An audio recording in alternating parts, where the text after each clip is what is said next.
and it's all the physiological, at least many of the physiological needs that kids this age have. So I'm really proud of this yard. I think it's gone through a lot of revisions and lots of things were considered when we made it. So I hope you'll consider funding it. Thank you. Okay, that's all the speaker cards right now. This is back for discussion. So Julie, I think this is number one, I've always felt like Wagner's Kinder Playground was sad. Sadder than the other schools? No, not sad, I say drab. I think drab is a better word. But this is an incredible plan, and I mean, it's so thoughtful, and I'm so glad the process was so robust, and you got so much input. And I think this is I think in a perfect world, and money was free, and the state fully funded education, I'd love to put this at all four of our school sites. I'm not comfortable. Certainly, I'm not comfortable with a $500,000 number, but that doesn't mean that isn't something that as a board, the rest of the board wouldn't approve. It sounds to me like Stuart's going to come back with a more accurate number. I don't have a problem pulling $60,000 out of the number and considering the parking lot as a separate item. In my mind, as a way to justify significant expense in this playground. On the board, we've talked a lot about equity, and I think equity is important. When I think of the other school playgrounds, I mostly think of size. I've always felt like, and it could just be perception. My kids went to Glorieta. I've always felt like Wagner's was small relative to the other three schools. So I'm really excited to see it get bigger. And in looking at play structures, we've looked at play structures, not necessarily just kinder, but for all our grades, and I've always been really dismayed at how expensive they are. I think it's really price gouging. I think it seems like there's only a couple people that make them, and they just jack the price. It's just really not fair, but that's the world we live in. So in concept, I love this plan. I'm going to struggle with a big number, and I'm not going to struggle with a smaller number, and I'm curious to see where those numbers come back. So I definitely support it. I'm able to rationalize part of it by pulling the parking lot price out of 60. I am concerned about equity with the other three school sites, and I am worried about setting precedent of spending a huge amount of money on a kinder playground at one site without being open-minded in the future to looking at our other three sites. That's what I'm struggling with also, because I think it's a great plan. At the same time, I think it would be a great plan to have at every site, because I look at, I know Del Rey the best, obviously, and, that play equipment doesn't look anything like the play equipment that you presented. Size, I don't really, how they compare, but, I have sort of the same concerns that you do. I thought you said it very well. I'm concerned about the costs. I'm concerned about setting a precedent. At the same time, I wish all our schools had something that looked like that. Yeah. And just in seeing my kids play at Glorieta's kinder playground, Glorieta's got that hillside. Kids love it. They run around on a dirt hillside. I mean, that's a play structure for them. There are other play structures there, and they use them. But I feel like Glorieta's got a nice big space that's used really well.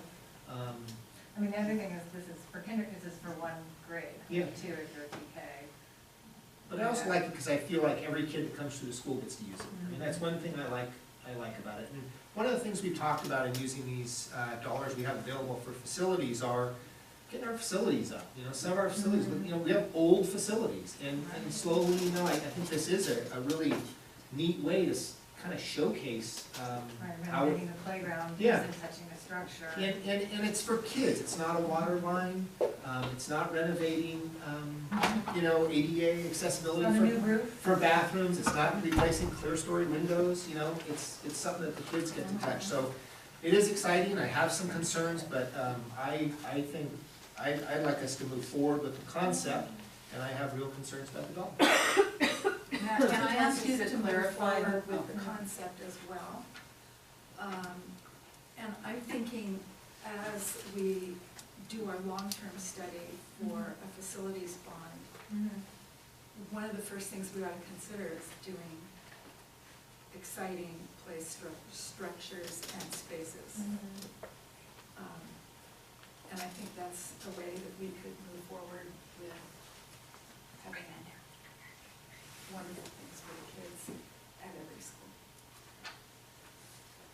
So, yeah, that's a good idea, Carol. Good bond moving forward. Matt, I just was wondering when you said we could separate the parking lot out, did you mean the part of the plan where the play structure goes into the parking lot, or the other, No, I was talking from a budgetary perspective. I am able to pull a $60,000 number out of a $400,000 number in my mind, then make the playground $340,000. In other words, in my mind, I'm able to justify the parking cost as a parking cost, not as part of the playground. Just in my mind, as far as justifying the cost of a new kindergarten playground in Wagner. Would you think that if you have it as two separate items like that, would you think that we should use developer fees for the You parking have lot? to use funds for it. I don't even, You I'm haven't thought about not that. as concerned about that. Okay. Well, yeah, I do think that's a good idea to separate it. Jason, do you have any comments? You know, my thoughts have been expressed, especially in the public comments. I just want to commend this process and to comment on what Matt said. I have the same concerns about cost that Matt and Carol and others said. Hopefully we can be tight, but, you know, I think we are entering a time where we want to showcase, we talked about the 21st century classrooms. Well, now we're talking about a playground, and equity isn't everything being the same at every school, and I think we're going to be in a period where we want to show what we can do at all the schools. So I'm supportive of this with the same reservations, but so let's look at cost. But I just wanted to add a commendation for this process. I think this is the kind of, you know, feedback that we got that we want to hear about the thought that's been put into it. So, thank you. Good, thank you. All right, this item's on for action. Matt, you want to take another stab at it? I'd like to move that we approve the design concept presented by Linda Gates and Associates and as recommended by stakeholder committee, parents, and kindergarten students. Second. All in favor? Aye. Aye. Opposed? I want to say I am opposed, and it's only because, it's not that I'm against the concept, but I don't agree with the process for us approving a concept without solving the funding issue. So I just can't, I agree that it's a wonderful project, but I have such troubles with the funding that I can't vote for it, and thank you very much. I just want to make that clear so Jason, everyone were you understands. and I? Jason? Yes, I'm an aye. So it's 4-1, and with direction to Stuart to be cognizant of the costs and look into that Yeah. aspect of it and work hard on that. Okay, so we do have the one pulled item, the MOU from consent calendar K. So why don't we do that and then we can take a vote. And you handed out, you received the revised MOU. So, what you're looking at is an agenda bill for a memorandum of understanding between OEA and the district for overnight field trip compensation. So this stipend committee, which has been in existence for a few years, has made a recommendation that it is moving forward to say that the overnight field trip responsibilities fall within the OCH provisions that we have for payment for outside contract hours. And what this recommendation does is say that for the period beginning March 2016 through June 2017, teachers who are accompanying their classes on overnight field trips will be eligible for this overnight field trip stipend. And the stipend amount is actually referred to as the daily rate in our collective bargaining agreement with OEA. And the financial considerations lay out the cost for this year, and the financing for this year's funds will come from the general fund, and that's based on 54 overnights and the cost of approximately $214 per teacher who accompanies their class. And so the projected cost increase per class this year would be 428 to 642 total. Next year, we're looking to fund this particular stipend amount through school site field trip budget. And once again, the cost estimate that you see of $12,096 is based on 54 overnights and $224 per teacher. So it's above the daily rate because we've included the cost of the benefits for the teacher within that. And so we're hoping that you're familiar with this and you've had a chance to think about it, and we'll give your approval. Thank you. And thank you for the breakdown under the financial considerations. Are there any questions from the board?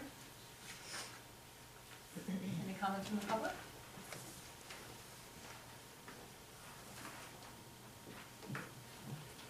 It's been a number of years that a variety of teachers who attend these overnight field trips have spoken with OEA.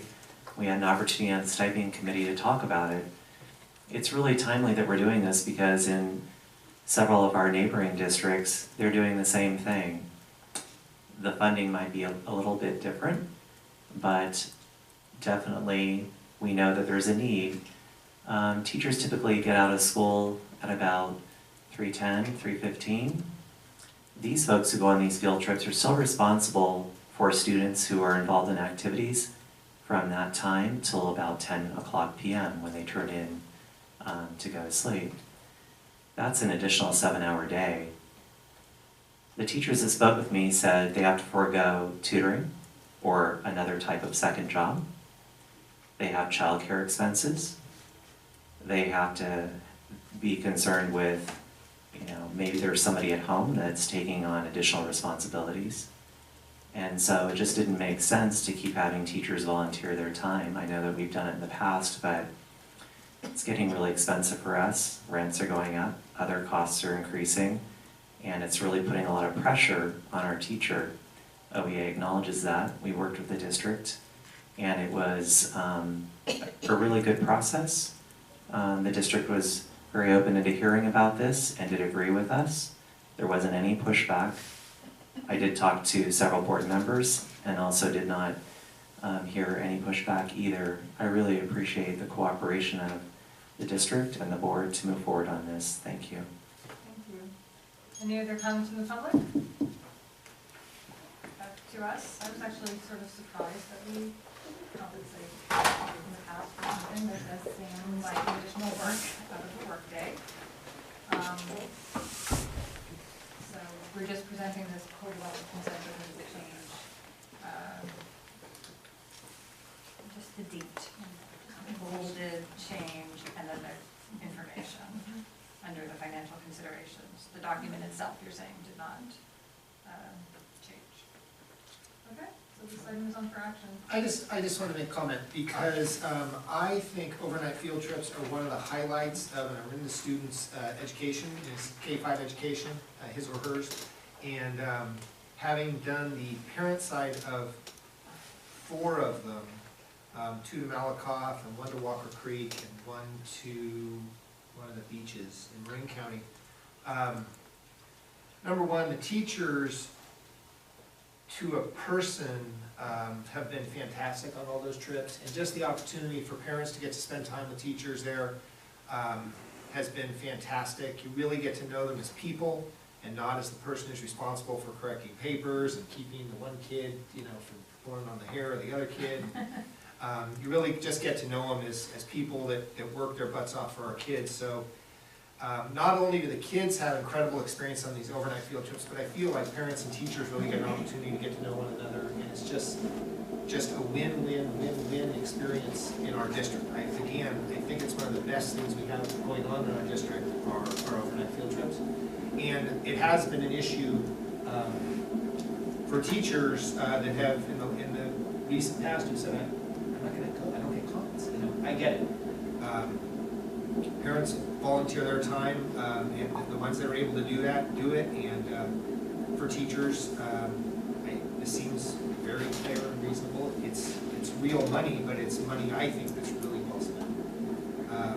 And the only other thing I wanted to add was this is, you know, this is real money, these are significant dollars we're talking about, but I would hate to see those dollars impact our ability to continue to schedule overnight field trips. Because again, I think they are one of the best things we do in our district. The opportunity for the kids to get out of the classroom, to get out of Orinda, and to get out of the world is really fantastic. So I'm glad we're doing this, and I don't want to see it reduce overnight field trips. I too was surprised that we weren't compensating them. It's a no-brainer to me. Well, this is on for action. Yeah, and I agree with Matt's comments. I'm happy to make a motion.